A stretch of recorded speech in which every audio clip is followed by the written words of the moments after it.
Welcome back to On the Run. I'm Kevin, joined by Lincoln Hello, Kevin. and Jenny.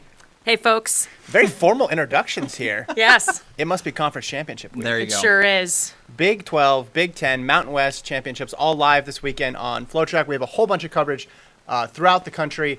We're going to talk about all of those meets, break them down later on. But first, we're joined with someone who's going to play a very big role in deciding that Big 10 championship. It's Avery Evenson, senior from Michigan, joining us now from Ann Arbor. Avery, thank you very much for coming on. How are you doing?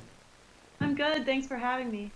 First off, before we dig a little bit into your background, because you have such an interesting story that's led you to this point in your career, I mean, what are you feeling right now heading into the Big Ten championships? You guys have won the last two.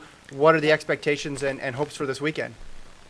Yeah, it's been a special last 2 years coming home with rain, and I think that we're ready for this year. Definitely a different mix of team. You know, we graduated a lot of people from last year, but at the same time, we have a special team this year, especially, and I'm ready. I'm ready for Sunday. Is the philosophy basically championship or bust? I think that the philosophy is we've put in the hard work. Mike has gotten us to this point. We've gotten, each other to this point, and I think we're ready to toe the line and give our best effort. And your background is in the triathlon as well as running, which is very, very Yeah. interesting. You, after high school, went and trained with Team USA Triathlon and then placed very highly in some international competitions and then eventually went to Michigan. But it looks like, even this summer you competed in a big-time triathlon. How have you balanced all that? Just kind of explain to people who don't know your history in the two sports. How does that work? So I started as a triathlete out of high school, was a nationally ranked swimmer and runner in high school, and decided, I didn't need the NCAA experience. I'm just going to go to the Olympic Training Center and train for tri. And I wouldn't trade any of that time for the world. Actually, it's my plan after I graduate and I'm done with NCAA eligibility to go back to training for tri full time. But I decided, I wanted the NCAA experience. I wanted to be at Michigan, so I transferred back here. I'm a little bit different than normal runners. I don't run a ton of miles, so I definitely swim and bike a lot still, and that's really what keeps me in shape and healthy. I think we've kind of figured that out in the last year. So Avery, how does, if you could explain it like in a sentence or two, how does your training differ on the mileage side, on the workout side? What are you doing on a weekly basis to train for 6,000 meters in cross country, different from the rest of your teammates? Yeah, I run about 35 miles a week, which, as you guys know, is low for a distance runner. But I'm trying to be in the pool or on the bike an average of, 6 to 8 other hours during the week to stay fit. And then, I still do like all of our track workouts or hard cross-country workouts with the team. My long run's a bit shorter than most in our top 9. But I get a lot of mileage from cross-training, and it's worked this year thus far. Yeah, I'm sure, when you mentioned the swimming and biking, that's not really like cross-training. I'm sure that's like very workout-oriented. Can you describe what some of those workouts look like, swimming and biking? Yeah, actually, a lot of my swimming and biking, especially the past couple weeks, has been more aerobic, so on the cross-training side. This past summer, though, I was training full-time for triathlon, so that was a lot of workouts, majority swim, bike, and then just kind of logging aerobic miles running. I was also coming back from an injury from last spring, so wasn't able to run a ton and able to utilize the pool and the bike in order to kind of get my fitness back under me for this year. At the World University Games that you took silver there in Sweden, well, first of all, congrats on that performance. It's an outstanding achievement. Appreciate it. Obviously, with us being more focused on the running part of it, I noticed you split 16:11 in the 5K run portion of it. That's faster than your 5,000 meter PR on the track. How did that work? How did you run that fast? And why do you have such a long way to catch up there to what you did in the middle of a triathlon relative to what you done on the track? Yeah, that was a little mind-blowing for me and my coach as well. I'm not sure that the course was 100% a full 5K. But I definitely think I was in the 16s, which was where I wanted to be. at the start of the season. I'm built differently than your average distance runner. I think that if you looked at my track times, they're not indicative of like the cross country runner I am or what I can run at the end of a triathlon. I put some thought into it. I don't know. I think it's just when it comes to grinding, you know, on a tough cross country course or at the end of a hard triathlon, that's really where I excel. I wish I had more time on the track to kind of get my times up to, you know, at least match what I've done on the cross country course, or in a triathlon. But I guess, you know, triathlon time after cross country. Being such a successful triathlete, you know, you went to Colorado Springs ahead of college. Why was it ultimately important for you to compete as strictly as a runner at the NCAA level? Like, why did you feel compelled to do that? That's a hard question. I felt like I was missing out on the NCAA experience. I enjoyed my time 100% at the Olympic Training Center in Colorado Springs. Like I said, I wouldn't trade it for anything, but I really wanted the NCAA experience. I always had the dream of going to Michigan and running for Coach McGuire. And when I realized that, you know, that dream kind of wasn't going away, I decided, you know, let me reach back out to him, see if he's still interested. And I owe literally 2 degrees, everything to him for letting me walk on the team 3 years later, when I hadn't been running in 3 years. What sort of arrangement do you guys have? Because you're, like you mentioned, you're only running 30, 35 miles a week. I'm assuming he doesn't allow everybody to do that, but everybody doesn't have silver medals from triathlon. So how does that work between you and Coach McGuire figuring out, you know, how much time you're spending with the team versus how much time you're devoting to the other 2 disciplines? Yeah, so I mean, I'm always at practices. I'm never missing, you know, team practice in order to swim or bike. So it's not really an arrangement as much as, you know, we have an agreement that I stay healthy and I am, you know, fitter and more ready to go for him when I'm also swimming and biking. And I think, you know, he's come to realize that these past couple of years. There's been times where we tried to up my mileage and kind of back down on the swim bike, and it hasn't turned out so well. So I think that we're both just in the understanding that on my time, I'll swim and bike, and during practice time, it's his time and the team's time. Mm-hmm. And you're a bit under the radar this year, I think, just because, you know, you finished 157th in NCAA's last year, but then 2 years ago, you were way up in the top 20. You mentioned that after this, you're going to focus back on triathlon, but is there any performance or any success that you could achieve this year in cross that would make you rethink that would make you say, oh, maybe I should spend a little more time devoted to running?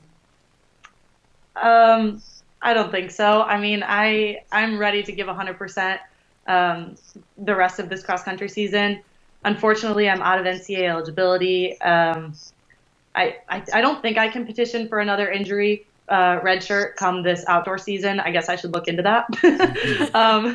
But I am ready to end this cross country season on a high note with this special team and then go back into the triathlon world. You're kind of pulling like a Gwen Jorgensen, except, you know, you did triathlon first and then you're going back to it in the collegiate ranks, and now you're going to go back to it again after you complete your eligibility. What do you think makes someone successful and be able to cross over from running into the triathlon?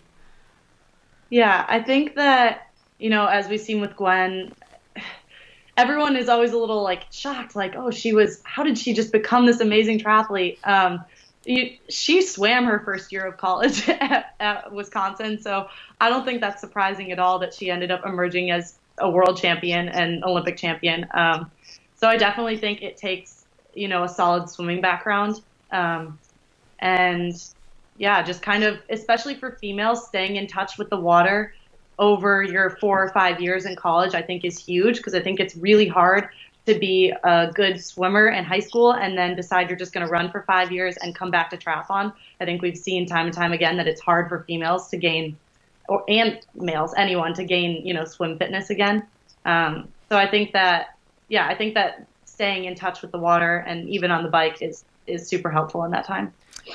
Avery, if you had to rank the 3 disciplines of the triathlon from your favorite to least favorite, do you have an order in mind?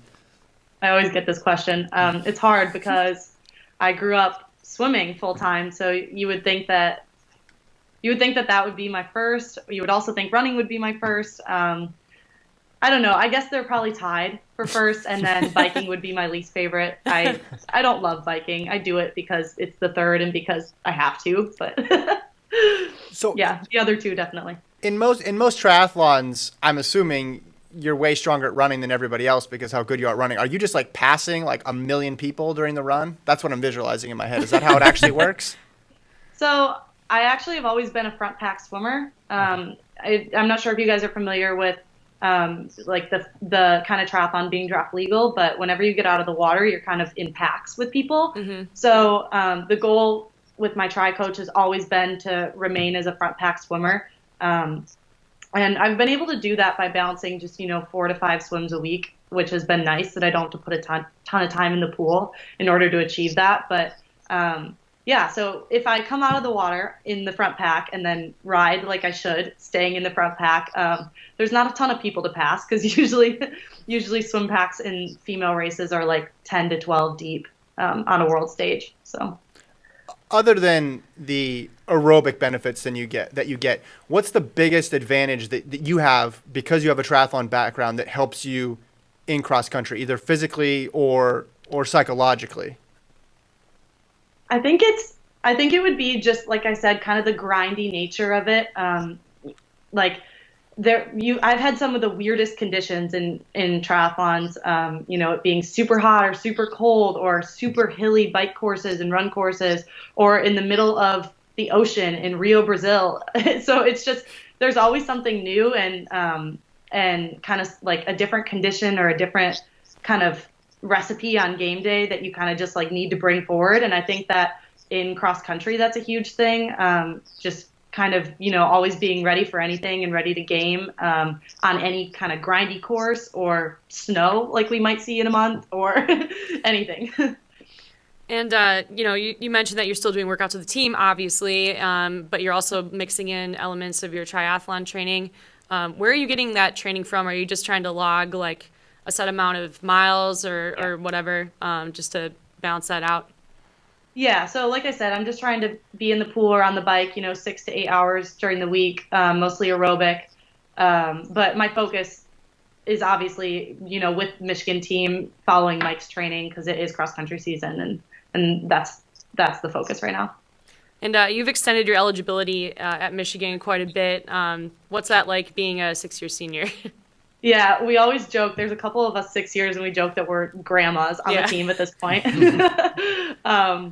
But it's fun because we graduated a lot of other people, and we kind of have, a couple of us 6-year leaders, and then like a lot of baby girl freshmen and sophomores. So it's super fun to have that mix and kind of be able to show them what the Michigan difference is and kind of lead in that way. And kind of like imprint on them, but then they also bring to us like just their love and passion of the sport, and I think it's something that goes unnoticed or like that you forget being in the sport for so long. So it's been fun. It's been fun to have that kind of mix of a wide age group. Jenny brought up Gwen Jorgensen's name earlier, and running fans and running media people, we pay attention to triathlon when it intersects with running with people like Alan Webb or Lucas Verzbikas. What are some misconceptions on both sides? I speak from a lot of people who followed running. We just thought Alan Webb would be awesome at the triathlon when he went, and obviously it didn't really work out that way, but you have a foot in both camps. What are some misconceptions that you see? I would never, say that Alan Webb didn't have. He stopped racing triathlon after a bit, but I think that he did a lot in the sport when he was there, and I think that people struggle with realizing that you have to still be in really good swim shape in order to be a good triathlete at this point. I think that triathlon is just getting stronger by the year. You see triathletes like Flora Duffy, for instance, that is making every one of the disciplines like you have to be in world ranks in all 3 of them. Gwen did that similarly in the last quad cycle. And I think that triathlon's only getting stronger, and the people that are trying to, do this crossover, like I said, like still need to be really good swimmers in order to pull it off. And that just requires like a ton of time in the pool, right? Yeah, or like I said, like if you grew up swimming, for me, like I grew up doing double swimming since I was 11, I think, 10. So I was just always in the pool. So I think that if you have that swimming background, it's kind of easy to get it back. That being said, I think you still need to touch the pool in your 5 years of being in college, or it's going to be really hard to get it back when you're 23. And for you, is your plan, your evolution in triathlon going to the Olympic distance, or do you have aspirations to go even farther beyond that in like distance, like Ironman, half Ironman, stuff like that? Yeah, people ask me that all the time. Like, will we ever see you do an Ironman? I'm gonna be that guy. Now, you will never see the name Avery Evenson in an Ironman. I'm so injury prone. I think that would be like the biggest ask on my body to like never walk again after. So I think right now just the focus is, getting back into, when cross country is over, getting back into Olympic distance. There's also been talk of maybe Olympic distance switching to more of a sprint distance in the Olympics. We've also seen triathlon come out with a super sprint relay. I don't know if you guys are familiar with that. But that's kind of a super fun distance as well. It's a mixed team relay with guys and girls. So, we're seeing a lot of, kind of play in that like 30 to 2 hour range, but I definitely, you will not see me over that. Understandable. I suppose that's, you ask a miler all the time, when are you going to run a marathon? I mean, Yeah. just as annoying if you're a triathlete. It's like, I do all these other great things. When are you going to do a 9-hour race? Yeah. Right. Totally different. Well, thank you very much for your time, Avery, educating us on your bio and also triathlon in general. Best of luck on Sunday at the Big Ten Championships. Thank you so much for having me, and go blue. Yeah, good luck. For sure. See ya. We'll see you later. Bye. All right, thanks to our guest, Avery Evenson, for hopping on, guys, part of the Michigan contingent. She mentioned the seniors, the freshmen, 6 years. It's a really interesting team. They have transfers that are coming in. They have people who are good at the steeple, good at the mile. It's like a mosaic of everything that's cool about cross country on one team. Is the way to describe it. Definitely, and I'm certainly going to be interested to see how she performs. We have in there, she's been their number one for 2 of the last 3 meets, and somebody in a race that we'll get to it in a minute, but that's kind of wide open up front. On the individual side, obviously they're focused on the team battle, but real fascinating to see how she'll do. I think she's trending back in the direction of her 2016 form, where she finished in the top 20 at nationals. Mm-hmm. So it's just incredible. I mean, you think of all triathletes are going to be great, could be great runners, but she really is showing out well in 4 disciplines. I know running's a part of it, but to be moving to cross country where training's different it's pretty impressive. And it was pretty shocking to hear too that she's only doing about 30 miles a week. Mm-hmm. There's always that ongoing discussion of like volume versus quality when it comes to training, and it was pretty interesting to hear, how not only is she doing like a lower amount of miles, but she's like supplementing it with these other things that are still leading her to these great performances on the cross country course. Seems smart too by the coaching staff, just like leave it alone. Like, yeah, you absolutely. have something that works, not try to over manage it. Especially as she said, she's like suffered injuries too, and those 2 things, biking and swimming, easy on the joints, not a lot of impact, obviously, and that was a really interesting part for me talking to Avery. All right, let's dig into conference weekend some more. Best team matchup. Lincoln is rubbing his hands together. I'm ready to go. All right, let's start. Your best team matchup that you're looking forward to, Lincoln. Yeah, it's certainly the Mountain West women. When you talk about the number 2 New Mexico women, sorry, a pause for excitement there. New Mexico women versus Boise State. Kurgat, Kaladi, Alio. I mean, how can you get a better one than that? I know that New Mexico is the favorite team there with those 2 top dogs. They also have Prowse, but Ali Ostrander and her team 1 through 5, I like them a little bit more than what we've seen out of New Mexico in the early part of the season. I know they kind of had a bounce back performance to win that pre-Nats white race, but Boise State, they have a really, really solid top 3, just like New Mexico. They had 3 in the top 10 at Nuttycombe. And I think their 4 and 5 are a little bit better. And I think we're going to see them score the upset there in San Diego. So I'm excited for it. That's a 10-year win streak for New Mexico. Right. Yeah, I should have said, a decade worth of dominance for New Mexico. Boise State could spoil that fun this weekend. Yeah, I agree with that. If you would have probably asked me before Nuttycombe if anyone was going to knock the Lobos off the throne there, I probably would have laughed in your face. But yeah, they've shown some holes there. And Boise State has come up really strong. I mean, it's incredible what Coach Imels has done. I mean, I didn't know before a couple days ago that New Mexico had won 10 in a row, and it just, you remember before Imels took over, kind of before 5-6 years ago, Boise State really hadn't done a whole lot in cross country, but their program is very much on the rise. So, my pick, the Big Ten women, 6 ranked teams in the Flow XC top 25, 3 teams projected to finish in within 14 points of each other. We're going to go look there. These are Gordon Mack's super special projections right there. They're on the site. Obviously, there's more than 6 teams in the Big Ten, but I just put the top 6 up there. So Michigan, Michigan State, and Penn State. It's going to be a very close race. Michigan with the aforementioned Avery Evenson, along with Hannah Meyer, Haley Meyer, Anna West. They have some. I mean, just a really deep team. They're not really overly reliant on one person. Michigan State completely under the radar with a very, very tight pack. And Penn State has Julia Patterson, the top freshman in the conference, leading the way. So Big Ten women's is my kind of race to watch, just for the pure. You don't really need to talk about national championship implications or anything like that at this week. You can just like enjoy the conference championship for what it is, and there's going to be a whole bunch of teams battling for it. I mean, in Indiana, Wisconsin, Minnesota, like they're all legit teams. I mean, if they get great days, and if somebody else in that top 3 has an off day, there's a possibility for them to bump way up. I mean, Wisconsin women, we saw them. You're going to talk more about them later on, so I won't spoil that in the individual race. But we'll go to you, Jenny. Your top team race you're looking forward to. Yeah, so we did the math, and if all the things score out according to projection, just 25 points will separate the top 3 teams in the men's Pac-12 race. So Stanford should be able to run away with that, led by Grant Fisher, Stephen Fahey, Alex Osberg. But the battle for second is going to be really the thing to watch. It's going to be tight. Colorado and Washington are really evenly matched. Gordon put them at about 63 points each.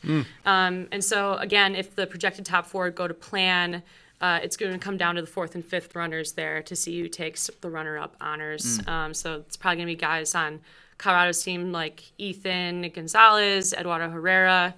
On Washington, it's like Fred Huxham and Julius Deere. So that's, for me, the thing I'm going to be looking forward to. Wow, you really got down to it. Yeah. You really deep dive in there. Deep dive. Yeah, it's going to be, I mean, you see 2 teams that are going to be projected at the exact same score. You got to kind of look at how it's going to shake out. Well, and we're used to looking at pre-nats and Nuttycombe with 30 teams in the field. Yeah. And then now we're shrinking down to 10. Yeah. So the margins are a lot smaller, but also the gaps play a huge role here. Okay, best individual conference matchup now. So best individual matchup. Lincoln, what do you got here? Well, I picked the Big Ten women, and I know Alicia Monson won Nuttycombe, and she won it pretty convincingly, but I still think this is a pretty wide-open race.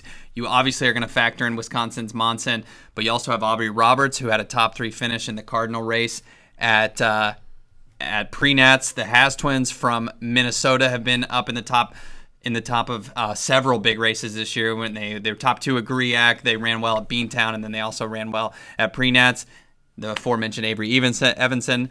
Catherine Receiver, the defending champion here, hasn't really had the season that she would have liked thus far, but again, the defending champion. And then we have a wild card in Julia Patterson, who's been running well as a freshman for Penn State. I think any of those ladies could win. Monson, again, going to be the favorite, but would not be surprised if any of those other names picked up the W. And I just love that wide open nature conference weekend that makes it just a very entertaining battle, and you hope it goes down all the way to the line. It'll be fun to watch, and you'll be there in Lincoln. So excited. Yeah.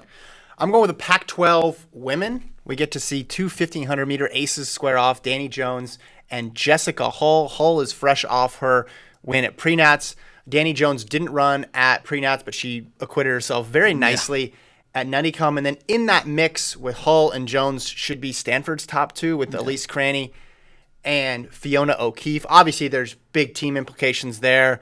Colorado and Oregon should be pretty close. We'll look to see if Oregon kind of make that leap up.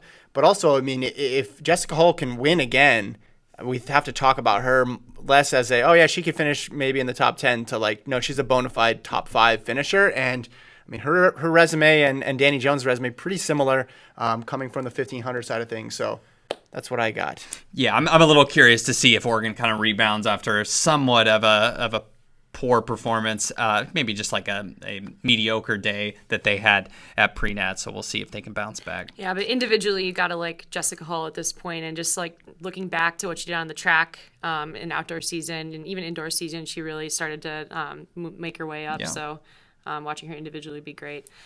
For me, I picked the Mountain West women. I know we kind of went over them a little bit and we talked about the team implications there.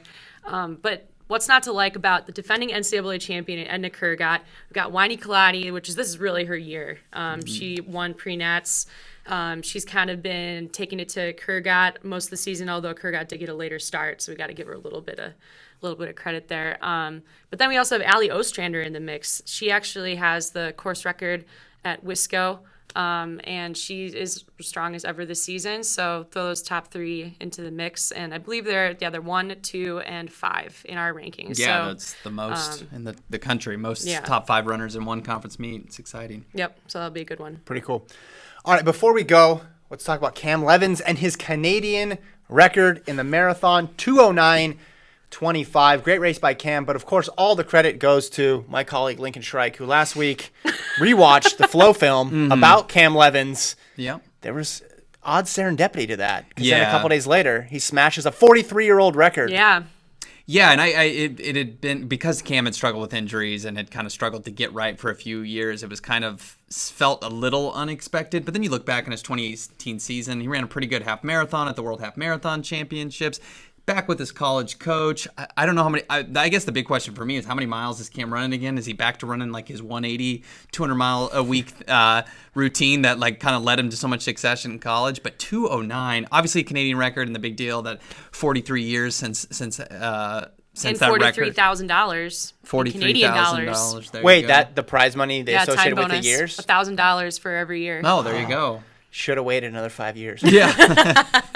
But the first Canadian to break 2:10. My question is, maybe Cam will break it. 2:09 is an awfully high bar to set. I'm wondering how many years.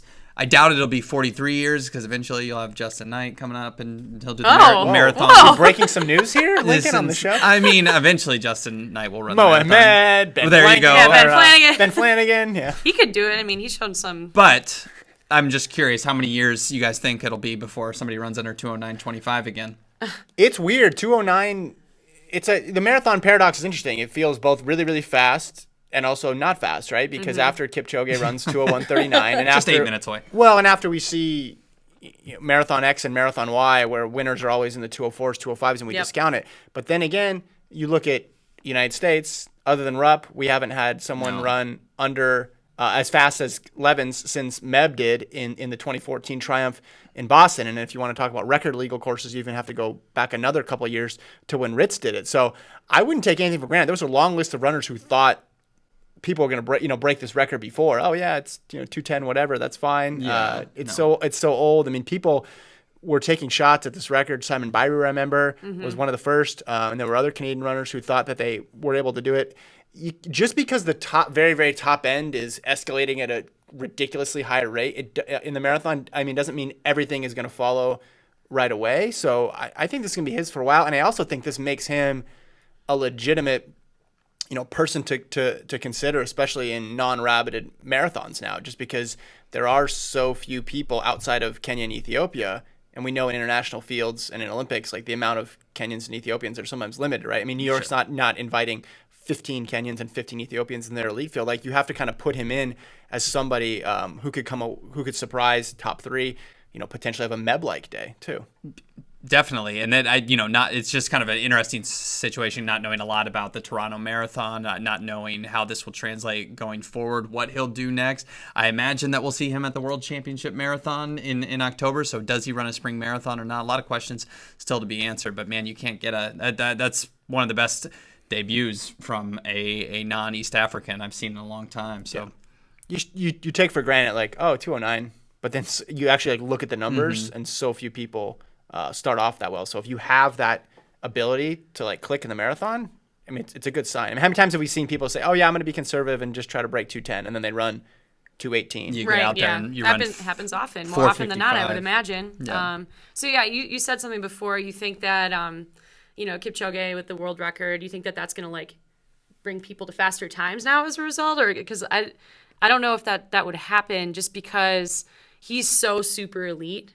Right. And, like, no one's even close to him, that I feel like that's not good enough to, like, drag the rest of the world. Oh yeah, along. no. What I was saying is it alters our perception, but it's not necessarily going to pull. Okay, yeah, I was it's not going to gonna pull, like, faster times out of the rest of the planet. Well, you right, know? because you're like, oh yeah, if he does that, I can run 9 minutes slower, right, and still break Yeah. 2:10. I don't think that's how it works. I would hope that no one's brain works that way. Yeah, I think over time, just because that's the way that things work, things as a whole will trickle faster and faster and faster. But next year, are 3 Canadians going to break 2:10 or 3 Americans going to break 2:10? Like, I don't think that's going to happen. Just looking at who's coming up, so I think that's a reason to give a lot of value to this performance and not just be like, oh, okay, well, whatever, 2:09. It's not like, no, it's pretty rare. I mean, and you go through the list of Americans. I mean, I know this is North America we're talking about as a whole here, but you go to the list of Americans, look at how uncommon it is, and how many great 10,000 meter runners have taken a shot at it. Yeah. Yeah. And it hasn't panned out. My quickly before this was too late coming into to put it into the show, but with Rupp, he's going to miss a spring marathon. Do you think anyone from North America breaks 2:10 in 2019?